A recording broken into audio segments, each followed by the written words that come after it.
आप सभी पत्रकारों को मेरा नमस्कार। भारत की राजधानी दिल्ली में 31 दिसंबर 2022 को एक ऐसी घटना हुई जिसने एक बार फिर से राजधानी दिल्ली के साथ पूरे देश को हिलाकर रख दिया। राजधानी दिल्ली के अंदर 31 दिसंबर, मुझे याद आ रहा है, दिसंबर 2012 और यह है दिसंबर 2022। एक दशक पहले राजधानी दिल्ली को टाइटल दिया गया था rape capital of India, crime capital of India. जिन्होंने ये टाइटल दिया था वो दोनों राजनीतिक दल उस समय विपक्ष और सड़कों पर थे। आज वही दोनों राजनीतिक दल, भारतीय जनता पार्टी और आम आदमी पार्टी, आज सत्ता में है। इस पूरे एक दशक में जो टाइटल था रेप कैपिटल ऑफ इंडिया का, इन्हीं लोगों का दिया हुआ आज भी बरकरार है। घटना होती है मंगोलपुरी इलाका। 20 साल की बेटी को 12 किलोमीटर तक एक गाड़ी में बैठे 5 लड़के 12 किलोमीटर तक घसीटते हैं। उसके कपड़े, उसके शरीर की खाल पूरी तरह उतर जाती है और उस लड़की को तब तक घसीटा गया जब तक उस लड़की ने दम नहीं तोड़ दिया। अगर मैं सिर्फ पिछले एक हफ्ते की आपसे बात करूं तो राजधानी दिल्ली के द्वारका में 14 दिसंबर को स्कूल से आ रही एक बच्ची के ऊपर एसिड अटैक होता है। दावा किया जाता है कि दिल्ली में पुलिस सतर्क है और एसिड की, तेजाब की खुली बिक्री बंद है, लेकिन इन दोनों दावों की पोल खुली जब द्वारका में एक स्कूल से आती बच्ची के ऊपर एसिड फेंका जाता है। और अभी पता लगा 31 दिसंबर को पांडव नगर में भी एक लड़की को कार में खींचकर उसके ऊपर एसिड डाला गया। यह राजधानी दिल्ली के पांडव नगर की खबर है। और आज ही जब मैं आपसे बात कर रही हूं, आदर्श नगर दिल्ली से ही एक और सीसीटीवी फुटेज सामने आता है कि आदर्श नगर में एक लड़के ने एक लड़की को चाकुओं से गोद डाला है। यह राजधानी दिल्ली है। मैं वापस आती हूं मंगोलपुरी की इस खबर पर। पुलिस पर दबाव है।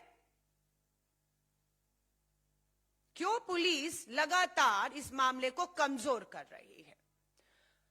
दिल्ली पुलिस पर दबाव क्या है वो इस पोस्टर में आपको साफ दिखेगा। क्या यह सच है या नहीं कि 5 अपराधी जिन्होंने उस अपराध को अंजाम दिया, 12 किलोमीटर तक बेटी को घसीटा, उन 5 में एक आरोपी का नाम मनोज मित्तल है। कौन है मनोज मित्तल? ये मनोज मित्तल भाजपा का मंगोलपुरी वार्ड नंबर 42 का सह संयोजक है। भाजपा के दबाव में दिल्ली पुलिस भाजपा के इस नेता को बचाने के लिए मामले को लगातार कमजोर करने की कोशिश कर रही है। ये हमारा सीधा आरोप है। एक लड़की जिसका नाम निधि है, दिल्ली पुलिस मीडिया के सामने अचानक उस लड़की को वारदात के 3 दिन के बाद लाती और बयान दिलवाती है।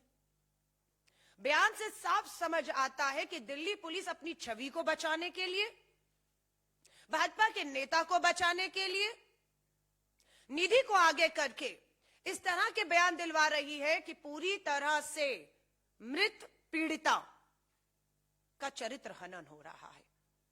सवाल जो अपराध हुआ उस पे नहीं, अपराधियों पर नहीं, मृतक पीड़िता पर उठाए जा रहे हैं।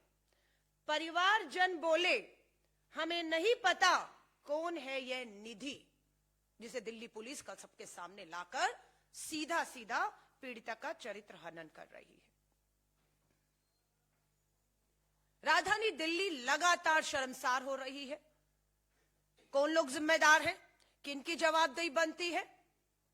जिनकी जिम्मेदारी निर्भया के समय 2012 में थी, किसका इस्तीफा मांगा था? दिल्ली की मुख्यमंत्री का मांगा था। तो आज 2022 दिसंबर में अगर ये वारदात होती है तो आज दिल्ली के मुख्यमंत्री को इस्तीफा देना चाहिए या नहीं अपनी जिम्मेदारी के तहत। उस समय देश के प्रधानमंत्री डॉक्टर मनमोहन सिंह जी का इस्तीफा मांगा गया था, देश के गृह मंत्री का इस्तीफा मांगा गया था, पुलिस कमिश्नर का इस्तीफा मांगा गया था, और उस समय जो सड़कों पर थे आज वो सत्ता में है, लेकिन ना वो इस्तीफा मांग रहे हैं ना वो दे रहे हैं। वो सिर्फ पीड़िता को बदनाम करने का, अपराधियों को, भाजपा के नेताओं को बचाने का काम कर रहे हैं। ये पहली बार नहीं हो रहा।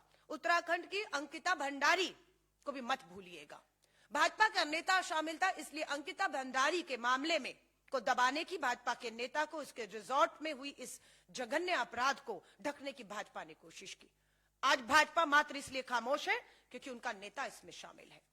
दिल्ली पुलिस मात्र अपनी छवि को बचाने के लिए, क्योंकि 12 किलोमीटर तक जब बेटी को गाड़ी के नीचे घसीटा जा रहा था, तब दिल्ली पुलिस की दावा है हर 2 किलोमीटर पे पीसीआर वैन खड़ी थी, लेकिन एक भी पीसीआर वैन, वो जो घटना हो रही थी 12 किलोमीटर तक, किसी की नजर में नहीं आई। चश्मदीद अगर कहता है कि 20 कॉल उसने पीसीआर कॉल्स की, लेकिन जब वो वारदात हो रही थी, उसे अंजाम दिया जा रहा था, तब तक दिल्ली पुलिस का अता पता नहीं था। और वहीं हम देखते हैं कि दिल्ली पुलिस नव वर्ष की जो तैयारियां चल रही थी उसको लेकर अपनी मुस्तैदी, सतर्कता और कार्रवाई को लेकर अपने दावे पेश कर रही थी। लेकिन इस घटना ने पूरी तरह से केंद्र सरकार, दिल्ली पुलिस, दिल्ली सरकार, दिल्ली के मुख्यमंत्री और एलजी साहब, जो मात्र केंद्र के हाथों की एक कठपुतली है, उनके आदेशों का मात्र पालन करने के लिए एलजी बैठे हैं। उसके अलावा हमें नहीं लगता दिल्ली की इसी तरह की किसी भी घटना से उनका कोई लेन देन है। कहीं चाकुओं से गोदा जा रहा है, कहीं एसिड से जो है हमला किया जा रहा है, और कहीं हमारी बेटियों को गाड़ियों के नीचे रौंद के उन्हें उनके दम तोड़ने तक उनको जो है खींचा जाता है। और दिल्ली पुलिस, भाजपा पूरी तरह से चरित्रहीन। हमारा यह मानना है, भारतीय राष्ट्रीय कांग्रेस का, पहले राकेश अस्थाना जी गुजरात काडर से रहे, दिल्ली से वाकिफ नहीं थे, उन्हें कमिश्नर बनाया गया, जिसका खामियाजा किसी और को नहीं, दिल्ली को भुगतना पड़ता है। उसके बाद संजय अरोड़ा जी दिल्ली काडर से नहीं, तमिलनाडु काडर से आते हैं, दिल्ली के चप्पे चप्पे से वो भी वाकिफ नहीं है। दिल्ली को एक ऐसा पुलिस कमिश्नर या अधिकारी चाहिए जो दिल्ली के चप्पे चप्पे को, दिल्ली की नस को, एक एक अपराधी को, उसकी अपराधी प्रवृत्ति को ठीक से जानता हो और उस पर एक पूरी तरह से कार्रवाई करने का एक पूरा प्लान बनाकर उसको, हमारी जो राजधानी दिल्ली है, उसे क्राइम मुक्त कर सके। लेकिन दुख की बात है कि ऐसा होता हुआ दिख नहीं रहा। 31 दिसंबर 2022 की यह घटना, और आज मैं आपसे 4 जनवरी 2023 में बात कर रही हूं। 4 दिन बीत जाने के बावजूद भी परिवार से शुरू में मीडिया से सीधे बात नहीं करने दी। हमारी भारतीय राष्ट्रीय महिला कांग्रेस की राष्ट्रीय अध्यक्ष और महिला हमारी जो नेता हैं, जाकर परिवार से उन्होंने भी मिलने की कोशिश की, बिल्कुल भी परिवार से नहीं मिलने दिया गया। सच्चाई क्या है वो नहीं आने दी गई सामने। और पुलिस के अधिकारी जो डीसीपी वहां के रहे, उनके बयान घटना के कुछ घंटों के बाद क्लीन चिट देते हुए दिखे अपराधियों को, बिना अपराधियों के पकड़ में आए, बिना उनकी जांच हुए मेडिकल, ये कह दिया गया कि वो नशे में थे ही नहीं। बिना बेटी के पोस्टमार्टम की रिपोर्ट आए बिना पुलिस ने क्लीन चिट दे दी कि बेटी के साथ किसी तरह का कोई अपराध हुआ ही नहीं। लेकिन परिवार को लगातार लगता रहा कि बेटी के साथ कुछ अपराध हुआ है, इसकी जांच होनी चाहिए, निष्पक्षता से होनी चाहिए। सवालिया निशान एक बार फिर खड़ा होता है दिल्ली की पुलिस की साख पर, उनके दावों पर, जिसकी पोल एक के बाद एक अपराध जो है वो खोल रहा है। और देश के गृह मंत्रालय से मैं कहना चाहूंगी, देश के गृह मंत्री से मैं कहना चाहूंगी, लाल किले की प्राचीर से बेटी बचाओ का नारा देने वाले हमारे प्रधानमंत्री जी से कहना चाहूंगी, 1 दशक कम नहीं होता है। निर्भया का मामला सड़कों पर उठाकर, इस्तीफे मांगकर अब सत्ता में आए हैं, और आज 1 दशक के बाद हालात बेहतर नहीं बदतर हो रहे हैं। बेटियां पूरी तरह से राजधानी दिल्ली में असुरक्षित हैं, अपराधियों के हौसले बुलंद हैं। पुलिस या सत्ताधारी नेता पूरी तरह से अपराधियों को बचाने के लिए खड़े हुए राजधानी दिल्ली हो या देश के कोनों तक में दिख रहे हैं। हम ये मांग करते हैं कि पीड़िता के परिवार को पूरी तरह से, जिस तरह की भी उनकी मांग हो, उनकी मांगों को मानते हुए इस जांच को तुरंत पूरी तरह से निष्पक्षता से, बिना किसी दबाव के पूरा करके अपराधियों को फास्ट ट्रैक कोर्ट के तहत मात्र 3 महीने के अंदर अगर आपकी नियत है, सीसीटीवी फुटेज है, पोस्टमार्टम रिपोर्ट है, अपराधी आरोपियों की मेडिकल रिपोर्ट है, गवाह आपके पास चश्मदीद सब है, सब कुछ होने के बाद मुझे नहीं लगता अब समय लगना चाहिए, एक उदाहरण बनना चाहिए इस मामले को और फास्ट ट्रैक कोर्ट में सुनवाई करके 3 महीने के अंदर इस सुनवाई को पूरा करते हुए अपराधियों को, आरोपियों को दोषी साबित होते ही कानून के तहत सख्त से सख्त सजा दी जाए, ये भारतीय राष्ट्रीय कांग्रेस मांग करती है। और भारतीय राष्ट्रीय कांग्रेस पूरी तरह से पीड़िता के परिवार के साथ खड़ी है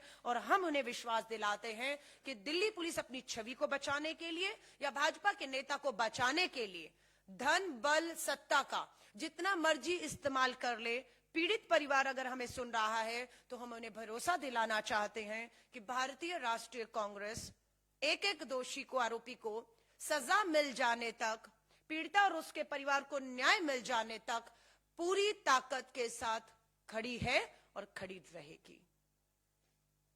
धन्यवाद। आप पत्रकार साथियों को कोई इस पे सवाल हो?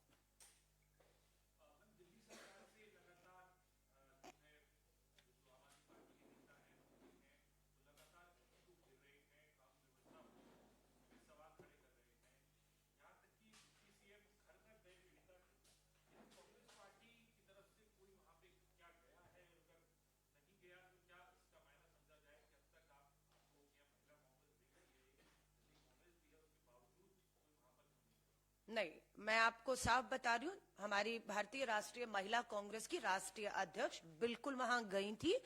पुलिस ने पूरे घर की घेराबंदी की हुई थी। पुलिस ने पीड़िता के घर तक नहीं जाने दिया, उनके परिवार से बिल्कुल नहीं मिलने दिया गया और वो बिना मिले लौटी। इस बात का उन्हें दुख है। मेरी उनसे बात अभी नेता डिसूजा जी से हुई है।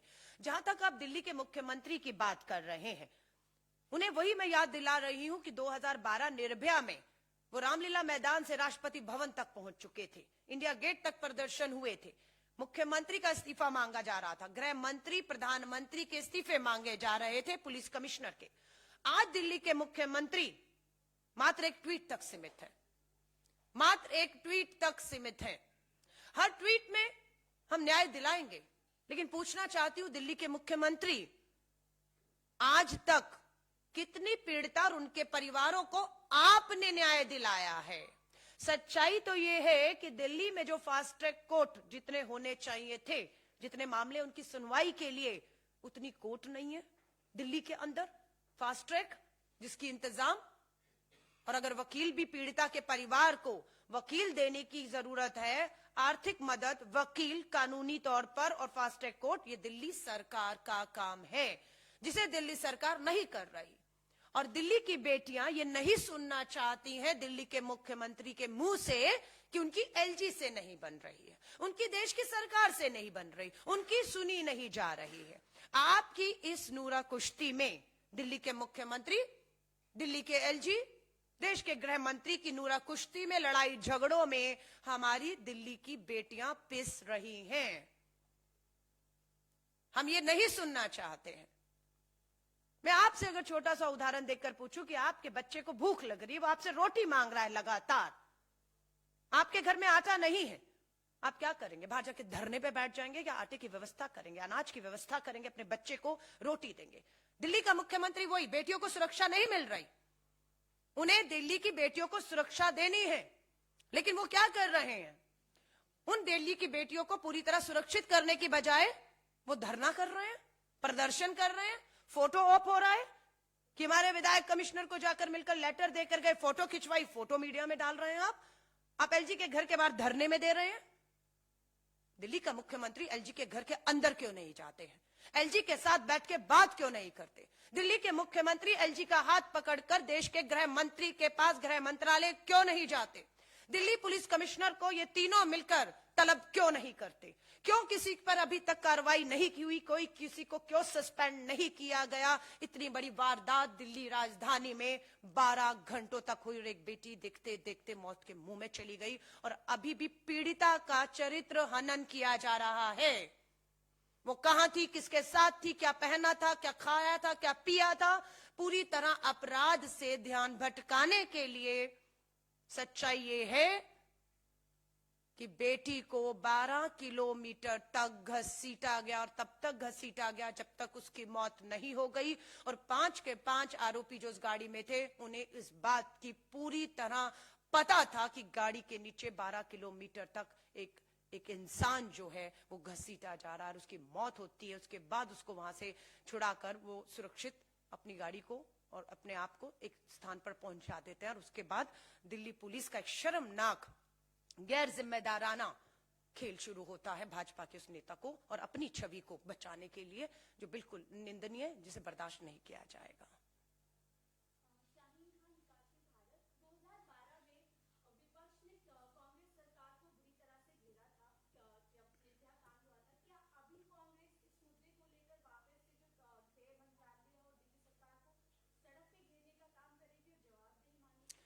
देखिए, उन्होंने हमें घेरा था इसलिए हम उन्हें घेरेंगे, ऐसा बिल्कुल भी नहीं है। अपराध उस समय भी हुआ, सड़कों पर विपक्ष ने निकलकर उस समय भी अपना धर्म निभाया था और सत्ता में बैठी कांग्रेस ने अपना धर्म निभाया था। निर्भया को अच्छे से अच्छा इलाज मिले, विदेश भेजकर उसका इलाज करा के उसकी जान को बचाने की अंतिम तक कोशिश की गई। पीड़िता के परिवार को बड़े से बड़ी कानूनी मदद, आर्थिक मदद दी गई। उनका हौसला बढ़ाया गया। श्रीमती सोनिया गांधी जी, प्रधानमंत्री, गृह मंत्री, मुख्यमंत्री शीला दीक्षित जी पीड़िता के परिवार के साथ खड़े थी। आज कोई दिख रहा है आपको खड़े हुए? अपराधियों के साथ खड़े दिख रहे हैं, पीड़िता का चरित्र हनन करते हुए दिख रहे हैं। हम इसलिए नहीं इस लड़ाई को लड़ रहे कि वो हमारी सरकार के समय खड़े थे, हम भी खड़े होंगे। नहीं, वो नहीं भी खड़े हुए होते तब भी ये मामला राजधानी दिल्ली का है, राजधानी दिल्ली की बेटियों का है, जहां पर देश चल रहा है, सरकारें बैठी हैं, प्रधानमंत्री, गृह मंत्री, पूरा देश यहां से चल रहा है। और यहां पर अगर बेटियां सुरक्षित नहीं है, एक दशक के बाद भी, निर्भया के बाद भी, तो ये गंभीर चिंता का विषय है। चिंतित होना होगा। सबसे बड़ी बात है, देश की महिला बाल विकास मंत्री का महिलाओं की सुरक्षा से कोई लेन देन नहीं है। उनको सिर्फ श्री राहुल गांधी जी पर हमला करने का विभाग सौंपा गया, उनका काम सिर्फ वही है। और दिल्ली की अगर मैं बात करूं, दुर्भाग्य है 8 महिला विधायक होने के बावजूद भी, सक्षम महिला विधायक हैं, एक भी महिला मंत्री, महिला बाल विभाग मंत्री भी एक पुरुष के अधीन चलाना अरविंद केजरीवाल जी की क्या मजबूरी है, मैं नहीं समझ पा रही हूं। सो ये दोनों की गंभीरता दिखाता है कि महिलाओं को लेकर, उनकी सुरक्षा को लेकर दोनों सरकारें, भाजपा और आम आदमी पार्टी, कितनी गंभीर है, यहीं से दिखता है। धन्यवाद आप सभी का।